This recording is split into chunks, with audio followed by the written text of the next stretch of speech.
तो दोस्तों अर्नब गोस्वामी की व्हाट्सएप चैट लीक हो जाती हैं, बाहर आते हैं और उन चैट्स का प्रयोग जो है वो पाकिस्तान का प्रधानमंत्री इमरान खान तक कर रहा है, भारत के खिलाफ कर रहा है। ऐसा क्या है उन चैट्स के अंदर और किस प्रकार से जो चैट्स हैं वो लीक हुई हैं और इन चैट्स का जो असली सच है वो क्या है, जो शायद ही कोई आपको बता रहा होगा। बताएंगे आपको इस वीडियो में, बने रहिए हमारे साथ, देखते रहिए आज की ताज़ा खबर।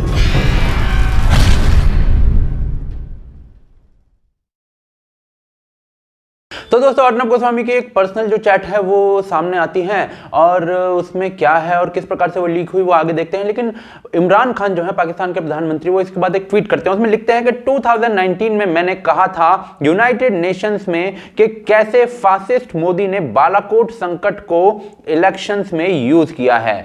अर्नब पर लेटेस्ट खुलासे से पता चलता है कि कैसे भारत सरकार और भारतीय मीडिया के बीच में एक अपवित्र रिश्ता है। रिपब्लिक टीवी ने इस ट्वीट का फायदा उठाते हुए कहा कि भाई हम पहले से ही जानते थे कि हमारे खिलाफ साजिश है और इसके पीछे पाकिस्तान का हाथ है। काफी बेतुकी सी स्टेटमेंट है, लेकिन भाई चलिए, भारतीय मीडिया की स्टेटमेंट्स में यदि आप लॉजिक ढूंढने लगे तो सऊदी अरेबिया में आम का पेट ढूंढने वाली बात हो जाएगी। सवाल ये कि इन चैट्स में आखिर था क्या, लेकिन उससे पहले जानते हैं कि चैट्स लीक कैसे हुई। तो जो ये काम था ना वो सीक्रेट लीक किया गया था, लेकिन कांग्रेस के नेता आजकल पता नहीं कौन सी नदी का पानी पीते हैं कि सब बाहर आ जाता है। महाराष्ट्र के पूर्व सीएम अशोक चव्हाण ने ट्वीट किया कि अर्नब गोस्वामी की चैट्स जो हैं वो मुंबई पुलिस ने रिलीज की हैं, जो वो काफी डिस्टर्बिंग है। यानी बता दिया कि मुंबई पुलिस ने लीक की है। अब पूरे देश को तो पढ़ने में आ रहा है मजा, लेकिन जिस आदमी की लीक हुई है चैट्स उससे जरा पूछ लो। पर चलिए, प्राइवेसी की जो डिबेट है ना, इसमें हम कभी और पढ़ेंगे, लेकिन उससे पहले जान लेते हैं कि उन चैट्स में आखिर था क्या। तो जी आई फील आपको काफी हद तक आपने वो चैट्स पढ़ ही लिए होंगे, लेकिन फिर भी मैं मेन पॉइंट्स जो है सामने रख देता हूं और फिर उनका सच बताता हूं। तो ये अर्नब गोस्वामी एक चैट में एक आदमी से बात करते हुए कह रहे हैं कि कुछ बड़ा होने वाला है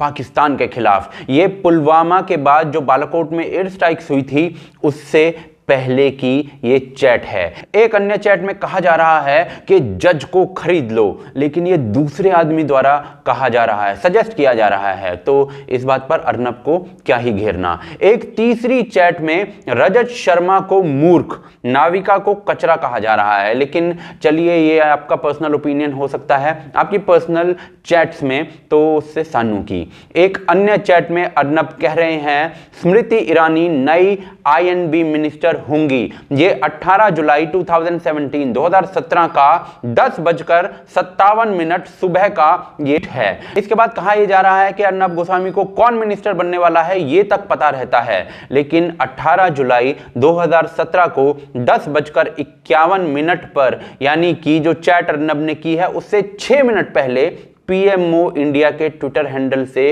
ये न्यूज ऑलरेडी आ चुकी थी। गजब प्रोपेगेंडा है भाई। इसके अलावा कुछ अन्य चैट्स हैं जिसमें अर्नब गोस्वामी मोदी गवर्नमेंट और उनके मिनिस्टर से अपनी करीबी बता रहे हैं। ये आप देख सकते हैं कि किस प्रकार से उनकी हेल्प करते हुए भी प्रतीत हो रहे हैं अर्नब गोस्वामी इन चैट्स में, यानी कि बीजेपी की हेल्प करते हुए। अब इन सारी बातों में ना दो बातें बेहद खतरनाक है। पहली बात यह कि भाई अर्नब गोस्वामी को बालाकोट एयर स्ट्राइक्स होने से पहले ही कैसे पता था कि कुछ बहुत बड़ा पाकिस्तान के खिलाफ होने वाला है, और क्योंकि ये तो डिफेंस का बहुत ही सीक्रेट मिशन था, तो उन्हें कैसे पता था। तो जी इसका अंतर यह है कि ये ना सबको पता था, पाकिस्तान को भी पता था। बालाकोट एयर स्ट्राइक 26 फरवरी यानी 26 फरवरी को हुई थी। 18 फरवरी यानी कि 18 फरवरी को टाइम्स ऑफ इस्लामाबाद में स्टोरी छपी थी कि government of India air strikes के बारे में सोच रही है ट्रेनिंग कैंप्स के ऊपर। टाइम्स ऑफ इंडिया 16 फरवरी यानी 16 फरवरी को लिख रहा था कि प्रिसाइज एयर स्ट्राइक सबसे फेवर्ड ऑप्शन है।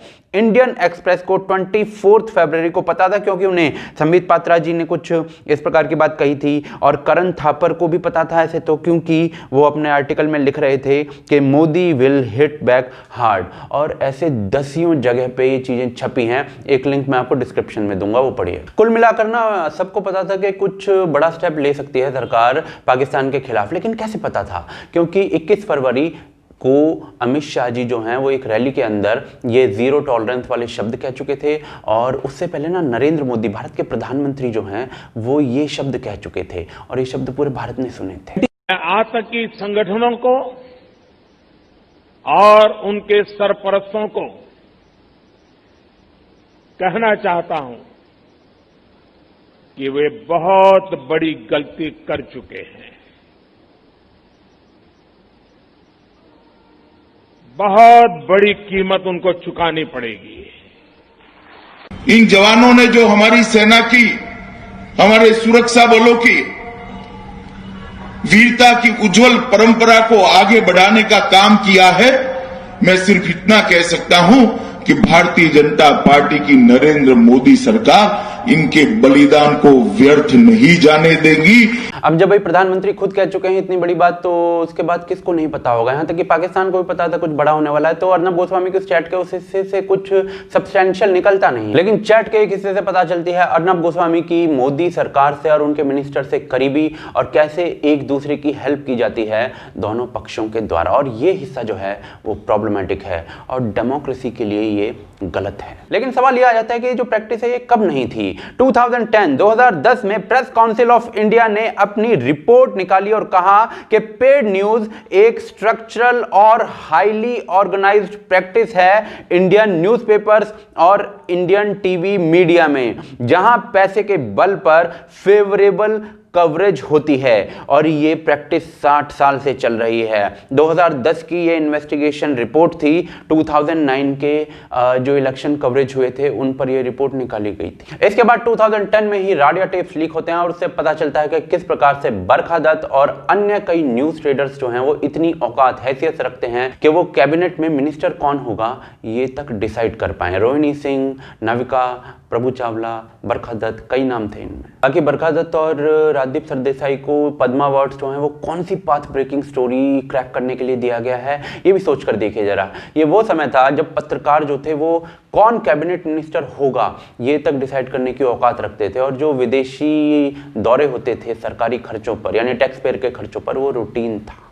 विदेश दौरे पे जाते थे तो जहाज में विदेश पत्रकार जो है भर के जाते थे, उसमें कोई टिकट नहीं लगती थी। वो जाहिर सी बात है, जहाज अब खाली जाता है, उस समय बहुत सारे पत्रकार जाते थे, 150 पत्रकार जाते थे। लेकिन उसके बाद क्या होता था, जो अब नहीं होता, कि जब आप जहाज में जाते थे और उसके बाद विमान में आपको पूरी खातिरदारी होती थी, और जब आप अपने होटल के रूम में पहुंचते थे, दरवाजा खोलते ही आपकी टेबल पर एक ब्लैक लेवल की बोतल रखी जाती थी विदेश मंत्रालय के सौजन्य से। वो आपको गिफ्ट दी जाती थी पत्रकारों को, क्योंकि ये विदेश मंत्रालय के सौजन्य से आपको ब्लैक लेवल मिल रही है। उसके बाद एक मीडिया सेंटर खुलता था, जिस मीडिया सेंटर में कंप्यूटर्स होते थे और तमाम फोन्स होते थे कि आप उसमें अपने रिपोर्टिंग कर पाए। उस मीडिया सेंटर में 24 घंटे का मीडिया सेंटर होता था। उसमें आपको जो दुनिया की मनपसंद डिश है वो आपको खाने के लिए मिलती थी, और 24 घंटे बार खुला रहता था, जहां पर बियर्स और दुनिया की महंगी से महंगी शराब वहां उपलब्ध होती थी। और मैंने अपनी आंखों से देखा है कि पत्रकार पहले पीते भी थे, और उसके बाद जब वो अपने होटल के रूम में जाते थे तो ऐसे बियर के कैन उठाते थे और अपने रूम में ले जाते थे, पैक करा के हिंदुस्तान लाते थे अपने। और उसके बाद जब आप वहां से वापसी आते थे तो वापसी में जब आप विमान में बैठते थे तो फिर आपको एक ब्लैक लेवल की बोतल गिफ्ट की जाती थी। ये सब कुछ होता था जब अटल जी भी थे, मनमोहन सिंह जी भी थे। लेकिन पिछले 5 सालों में क्या परिवर्तन आया, अब कोई ब्लैक लेवल की बोतल दे देता आपको। अब जो मीडिया सेंटर खुलता है वहां चाय होती है, बिस्किट होते हैं और कुछ नहीं होता। और दूसरी बात, आप विमान में आए, होटल में जाए, कुछ नहीं आपको मिलेगा। आप अपना काम करने आए, काम करने आए। एक चीज और हुई, हमें बड़ी उसके लिए मैं कहूंगा कि थोड़ी तकलीफ भी होती है, पत्रकारों को ज्यादा तकलीफ होती है कि पहले जब विदेश दौरे में जाते थे तो अटल जी थोड़ा मस्त मौला किस्म के आदमी थे। तो अटल जी एक दिन कहते थे आज मैं कोई काम नहीं करूंगा, आज आराम करूंगा। तो उस दिन पत्रकारों की मौज लग जाती थी। वो कहते थे चलो अब लंदन आए तो लंदन घूम लेते हैं, तो निकल जाते थे घूमने के लिए। विदेश मंत्रालय गाड़ी वाड़ी प्रोवाइड कर देता था। मनमोहन सिंह जी के साथ था कि वो सुबह एक प्रोग्राम करते थे, उसके बाद शाम खाली होती थी, तो शाम को घूमने निकल जाओ। शाम को करा सुबह खाली, सुबह आप घूमने निकल जाओ। अब मोदी जी जब से आए 9 बजे उनका पहला प्रोग्राम शुरू होता है और रात को 9 बजे उनका दूसरा। अब इस सरकार के अंदर ये जो यात्राएं हैं ना, ये तो हो गई हैं बंद। और दूसरी तरफ जो बरखा और राजदीप थे ना, उनकी जगह ले लिया अर्नब गोस्वामी ने। यानी सरकार के करीब जो है वो अर्नब गोस्वामी आ गया है। लेकिन भगवान का शुक्र है कि अभी तक इतनी हैसियत नहीं हुई है कि कैबिनेट के मंत्री डिसाइड कर पाए। लेकिन सवाल तो ये आ जाता है ना कि भाई ये सब जानने के लिए हमें इन चैट्स को लीक करने की क्या जरूरत पड़ गई। ये तो सब जानते हैं कि अर्नब गोस्वामी जो है वो इस गवर्नमेंट के करीब है और उसके चैनल से गवर्नमेंट के लिए फेवरेबल जो है रिपोर्टिंग की जाती है, तो उसके लिए चैट्स लीक करने की क्या जरूरत पड़ गई। लेकिन सवाल ये उठना चाहिए कि काम जो है वो सही है या गलत है। तो मेरे हिसाब से एक परफेक्ट डेमोक्रेसी की परिभाषा के अनुसार ये काम बिल्कुल गलत है और डेमोक्रेसी के लिए बेहद घटिया है। लेकिन दुनिया के अंदर परफेक्ट डेमोक्रेसी कहां पर है, ये डेफिनेशन हमें तय करनी चाहिए। क्या यूएस में है? दूसरी तरफ कांग्रेस हमेशा से इस काम को करती आई है और बीजेपी जो है अब इस काम को कांग्रेस के अगेंस्ट करने लग गई है और अटल बिहारी वाजपेयी जी ने नहीं की थी तो हार गए। अब ये बात जो है भारत के नागरिक तय कर लेंगे क्या सही है क्या गलत। मेरे हिसाब से तो भाई कांग्रेस भी गलत है और बीजेपी भी गलत है, क्योंकि दोनों ही खरीद फरोख्त करते दिख रहे हैं, लेकिन एक खरीदे और दूसरा ना खरीदे ऐसी पॉसिबिलिटी मुझे कम दिखती है। लेकिन आज की तारीख में मीडिया का क्या हाल है? तो जी 2013 में इंडिया की रैंक 140 थी 179 देशों में, यानी कि 179 देशों में। 2019 में रैंक 142 हो गई है 180 कंट्रीज में से। यहां से भी साबित हो जाता है कि मीडिया जो थी ना वो उस समय भी सरकार के नीचे ही थी और आज भी सरकार के नीचे है। ये इस पूरे मुद्दे का पूरा सच है जो शायद ही किसी ने आपको इस तरीके से बताया होगा। अब आप इस पूरी इंफॉर्मेशन के बाद क्या कंक्लूजन निकालते हैं ये मैं आपके ऊपर छोड़ता हूं और आप हमें वो कमेंट के रूप में बता सकते हैं। मैं जानना चाहूंगा आपके व्यूज, आप हमें कमेंट के रूप में बताइए। साथ ही साथ यदि आपको हमारा काम पसंद है तो आप हमें patreon.com और इसके अलावा ज्वाइन बटन जो है उसके थ्रू आप हमें हेल्प कर सकते हैं। दोनों के लिंक जो है डिस्क्रिप्शन के अंदर हैं, पिन कमेंट के अंदर दिए गए हैं। आप हमारे मर्चेंडाइज खरीद सकते हैं भोकालफैक्ट्री.com से, उसका लिंक भी डिस्क्रिप्शन और पिन कमेंट के अंदर है। आप देख रहे हैं आज की ताज़ा खबर। जय हिंद, जय भारत।